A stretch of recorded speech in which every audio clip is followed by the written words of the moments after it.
jam 4 ya. Selamat sore atau guten tag. Perkenalkan, nama saya Olivia Sopakua. Saya di sini tidak sendiri. Saya juga bersama rekan saya Ibu Vicky Atika Sari ya. Vicky Larasati, entahlah saya udah lupa kalau saya ada di atas panggung.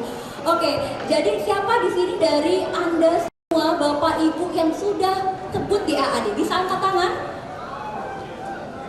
Oke. Ya, dari Italia kemudian kita ke Jerman. Saya ingin tanya dulu kepada Bapak Ibu. Presentasi saya diberi waktu 25 menit. Bapak, Ibu, dan rekan ingin perbanyak di area tanya jawab atau di presentasi? Siapa yang di presentasi bisa angkat tangan untuk waktunya, alokasi waktunya? Oke, silakan turunkan tangan.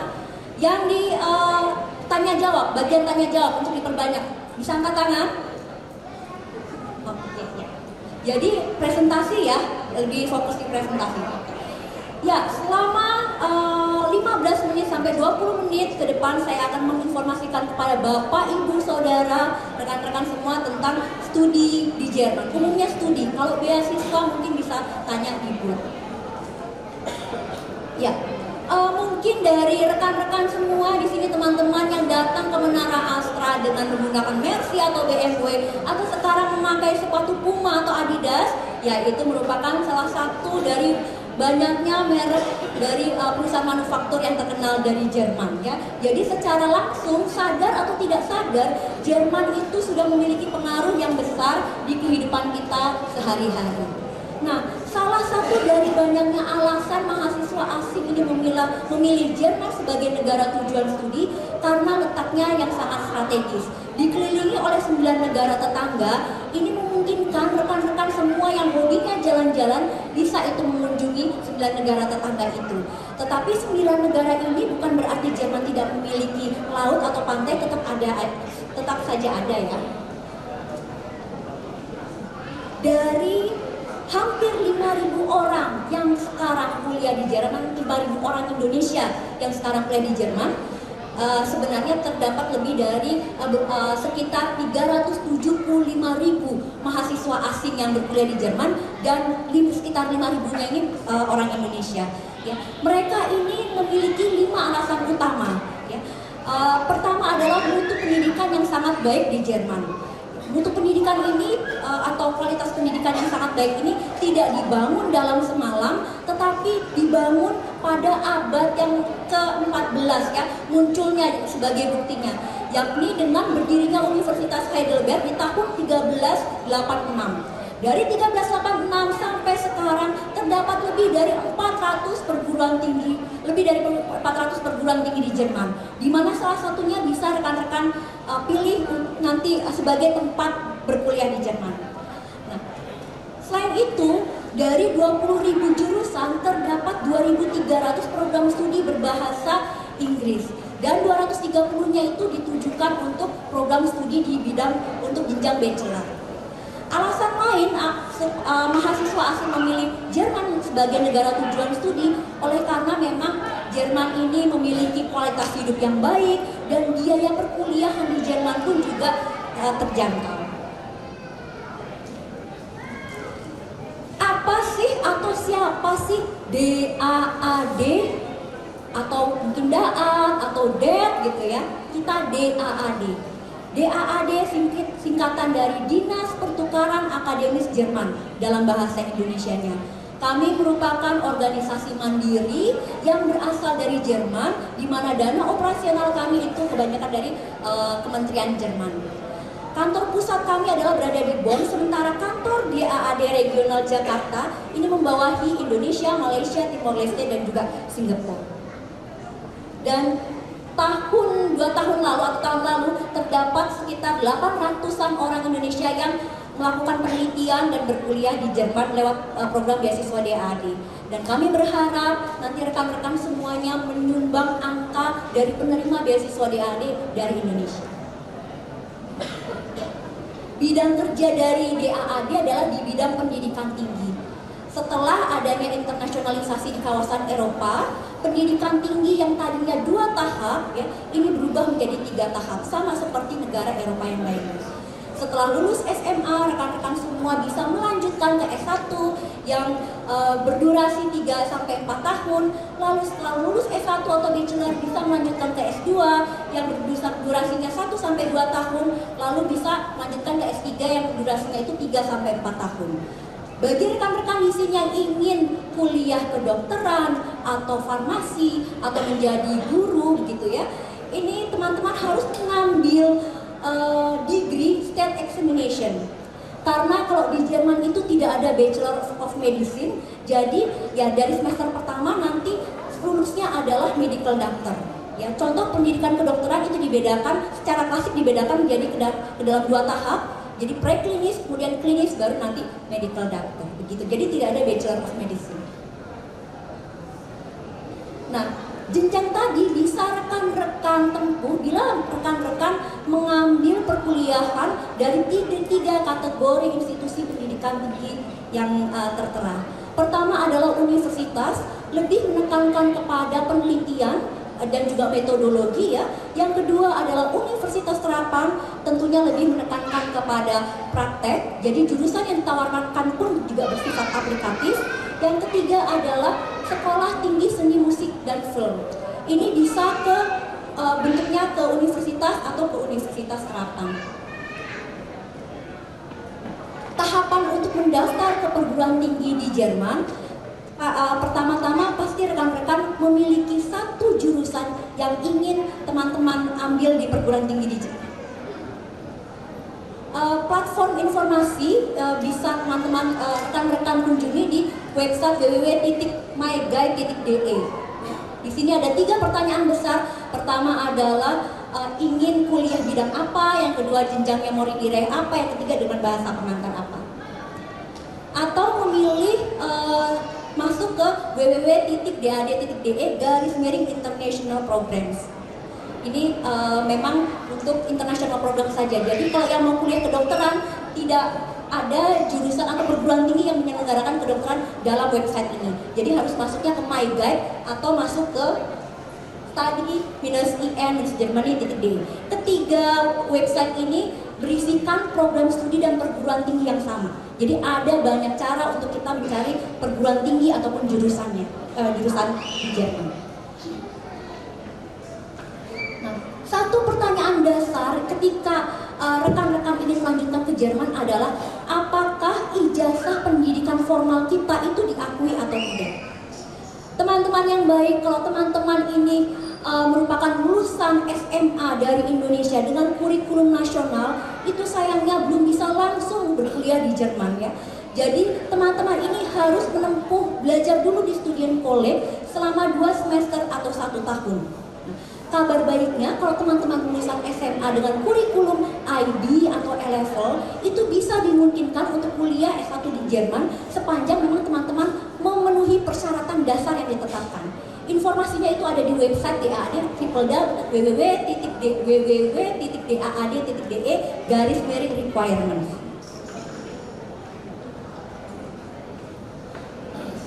Sementara kalau misalnya teman-teman ingin kuliah S2 ke Jerman ya, sampai sepanjang universitas dari universitas tempat teman-teman menimba ilmu S1 itu terdaftar di ANABIN ya, itu bisa langsung mendaftar dan juga diterima di program studi S2-nya di Jerman. Untuk program studi jenjang S1 memang sebagian besar ini dalam bahasa pengantar bahasa Jerman. Tentunya kalau teman-teman yang S1 ini harus memiliki kemampuan bahasa Jermannya C1. Itu untuk berkuliah S1 program studi bahasa Jerman sepenuhnya ataupun S2 program studi bahasa Jerman sepenuhnya. Kalau untuk program studi berbahasa Inggris sepenuhnya, umumnya perguruan tinggi di Jerman tidak mempersyaratkan kemampuan bahasa Jerman. Saya bilang umumnya, berarti ada sedikit perguruan tinggi yang mungkin mempersyaratkan kemampuan bahasa Jerman, levelnya adalah B1. Untuk pendaftaran ke Jerman, ke perguruan tinggi ke Jerman itu ada 2 mekanisme, bisa langsung ke perguruan tingginya atau melalui Uni ASIS. Uni ASIS adalah merupakan institusi yang membantu calon mahasiswa asing untuk mendaftar ke beberapa perguruan tinggi sepanjang perguruan tingginya itu adalah anggota dari Uni ASIS. Fungsi Uni ASIS ini adalah untuk menseleksi awal berdasarkan persyaratan standar yang diberikan oleh perguruan tinggi. Setelah berkas teman-teman mereka terima, Uni ASIS terima, kemudian diseleksi dan lulus seleksi dasar itu, berkas teman-teman akan diteruskan ke perguruan tinggi. Teman-teman akan mendapat notifikasi, ya.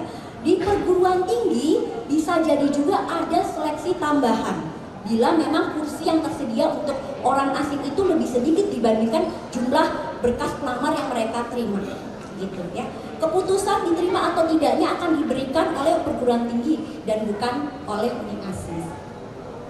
Kalau tahun akademik di Jerman itu ada dua, semester musim dingin dan semester musim panas. Kalau di Indonesia kan juga semester ganjil dan semester genap ya, tapi kalau di Jerman semester musim dingin dan semester musim panas. Umumnya semua program studi ini membuka pendaftaran untuk mahasiswa baru untuk semester musim dingin, di mana berkas aplikasi atau deadline rata-rata itu maksimal di 15 Juli untuk masuk perkuliahan di September atau Oktober. Sementara kalau untuk semester musim panas, berkas aplikasi rata-rata di 15 Januari untuk masuk di Maret atau April, awal April. Setelah kita mengirimkan berkas aplikasi ke perguruan tinggi dan kita mendapatkan surat penerimaan, saatnya adalah untuk memohon visa. Informasi tentang mekanisme permohonan visa, kemudian berkas apa saja yang diperlukan, silakan teman-teman kunjungi website Kedutaan Besar Jerman yang ada di Jakarta, www.jakarta.diplo.de. Salah satu berkas penting dalam permohonan visa adalah bukti keuangan sebesar 992 euro. Yang di sini ya, bukti hidup.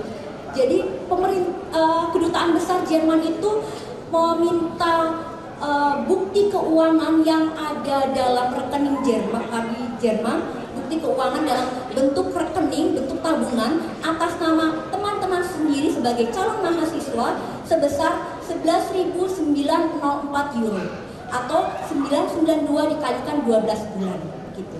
Ini untuk memenuhi biaya hidup, makan, minum, tempat tinggal ya, untuk rekreasi ya, itu juga masuknya ke sana, dan juga asuransi kesehatan masuknya ke sana. Nah, terkait dengan studi, ada dua komponen biaya yang memang teman-teman harus pertimbangkan. Pertama adalah biaya perkuliahan sebesar dari 0 sampai mungkin 1.500. Kalau 1.500 euro per semester ini, 1.500 euro per semester untuk negara bagian Baden-Württemberg itu adalah wajib bagi mahasiswa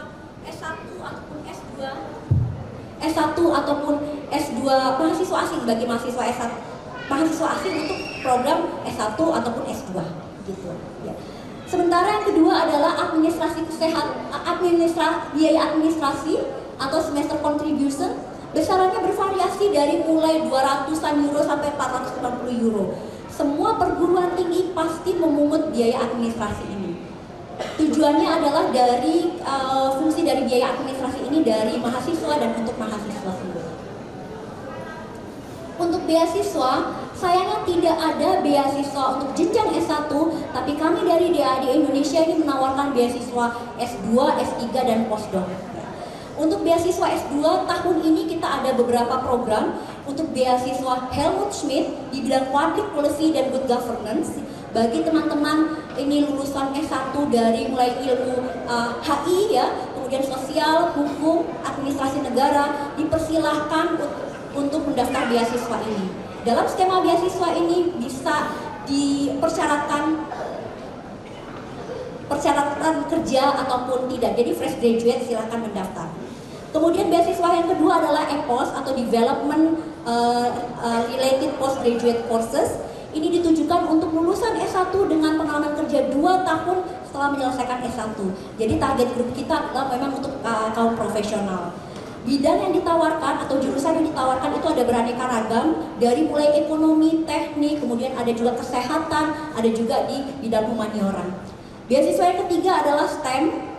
Kalau STEM ini berbeda dengan dua beasiswa yang umumnya yang tadi saya jelaskan, Helmut Schmidt dan juga EPOS. Di STEM ini bidangnya ditentukan dari bidang sains, teknik, engineering dan juga matematik. tapi perguruan tingginya tidak ditentukan ya. Jadi teman-teman dipersilahkan untuk mencari perguruan tinggi yang ada di Jerman. Dan kami sarankan untuk program studi di perguruan tinggi itu mohon dicari yang tidak berbiaya studi, begitu ya. Kemudian juga untuk beasiswa lain masih jenjang S2 ada juga arsitektur, kemudian seni, musik, film gitu. Sementara untuk beasiswa S3 kami tujukan memang untuk lulusan S2 dengan tahun kelulusan itu 6 tahun dari kelulusan S1 yang pertama. Jadi untuk semua program beasiswa DAAD memang kami tidak mempersyaratkan umur untuk pelamarnya, tetapi ada umur ijazah selama 6 tahun. Untuk lebih jelasnya lagi, untuk program beasiswa tidak hanya dari DAAD, tapi dari institusi yang lain untuk ke Jerman, silahkan teman-teman kunjungi www.funding-guide.de. Siapa di sini yang ingin kuliah doktor S3 di Jerman bisa angkat tangan? Ya. Kalau S3 di Jerman itu dibedakan ke dalam dua bagian. Yang satu adalah bagian tradisional. Yang pertama adalah tradisional, yang kedua adalah structure doctoral programs. Jadi kalau S3 di Jerman itu kita bukan sebutnya studi ya, tetapi sebutnya bisa vacancy. Jadi teman-teman dipersilakan untuk melakukan penelitian di dalam universitas ataupun di luar universitas. Pendanaan hidup teman-teman sendiri bisa dari working contract ataupun dalam beasiswa. Beasiswa salah satu contohnya adalah dari DAAD, begitu.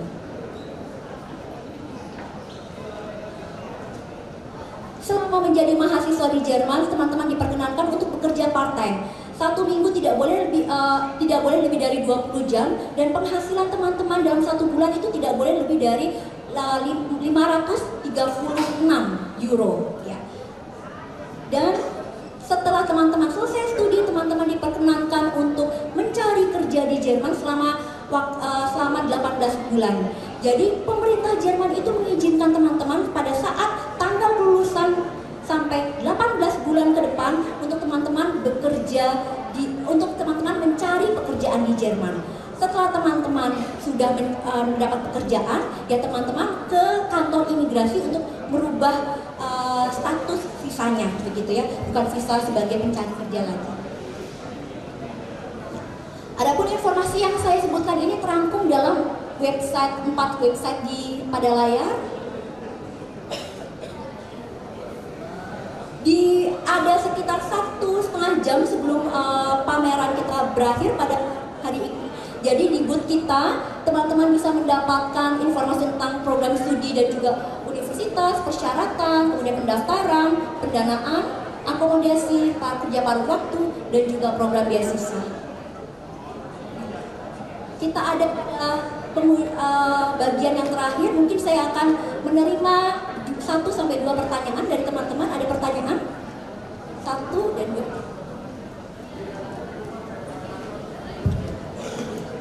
Selamat siang Bu, boleh tanya tadi ada 3 persyaratan bahasa. Itu maksudnya 3 harus terpenuhi atau salah satunya aja? Terus minta tolong dielaborasi lagi masing-masing itu maksudnya apa? Dari 3 persyaratan itu. Persyaratan bahasa ini ya? Iya. Dan bagaimana cara memenuhinya? Terima kasih. Ya. Kalau untuk ini tertera bahwa untuk berkuliah di Jerman dibuktikan kemampuan bahasa Jerman TESDAF, DSH, dan C1 di Goethe Institut, dari Goethe Institut. Ini setara dengan kalau misalnya IELTS-nya 6 atau TOEFL IBT-nya 80 seperti itu. Ya.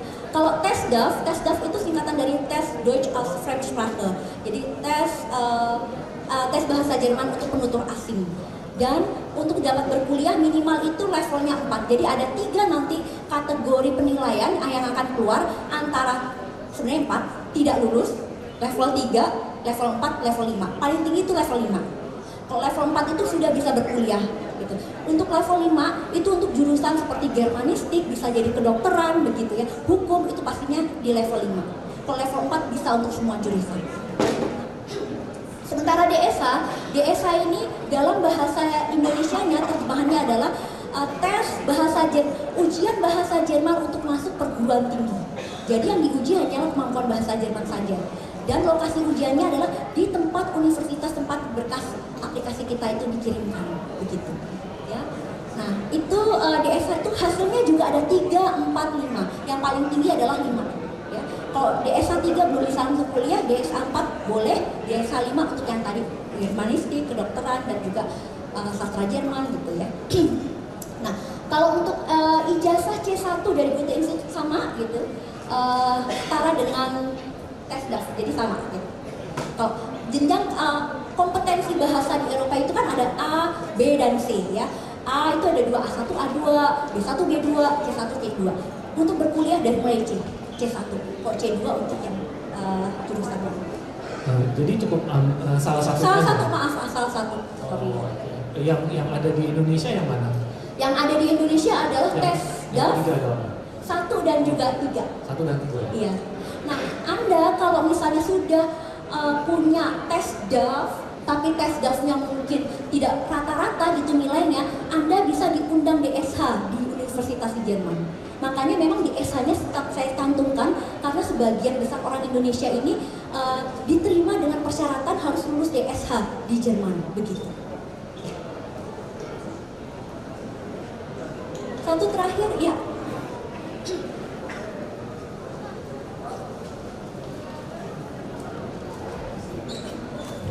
Yang mana? Salah orang ya? Maaf ya. Ya maaf Pak.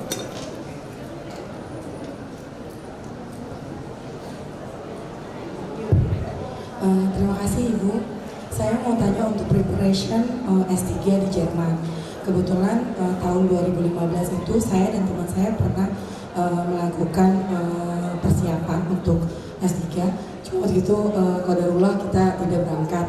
Waktu itu persiapan 2015 kita untuk IELTS sama IBT waktu itu. Nah, saya mau tanya untuk persiapan 2025 preparation untuk S3 di Jerman, khususnya di Universitas Göttingen, itu persiapannya apa saja ya Bu, kalau boleh tahu? Dan scholarship-nya, apakah langsung kita mencari ke Dutch atau saya mencari universitinya dulu, baru saya mencari scholarship-nya? Terima kasih. Ini persiapan tahun 2025 untuk keberangkatan kalau diterima melalui mungkin beasiswa DAD di 2026 ya? Oh iya. Iya. Gitu. Nah itu memang untuk beasiswa S3 dari DAAD Anda memang sudah harus memiliki profesor terlebih dahulu. Jadi proposal riset dan juga timeline dari penelitian, rencana timeline penelitiannya itu sudah harus disetujui oleh profesor di Jerman. Ya. Kemudian juga nanti akan ada, kalau untuk S3 ada 2 seleksi berkas dan juga seleksi wawancara. Wawancara akan berada di Jakarta, dilakukannya di Jakarta. Seperti itu. Jadi Di Jakarta ini di kedutaan atau? Biasanya di sini di kantor di DAAD ada tempat tertentu. Begitu. Terima kasih. Mungkin yang lebih detail nanti bisa di booth ya. Oke, Ibu. Saya rasa sudah. Untuk pertanyaan selanjutnya mungkin kita bisa ketemu saya di booth atau rekan-rekan saya di booth. Terima kasih untuk perhatiannya, sampai ketemu lagi di Jerman.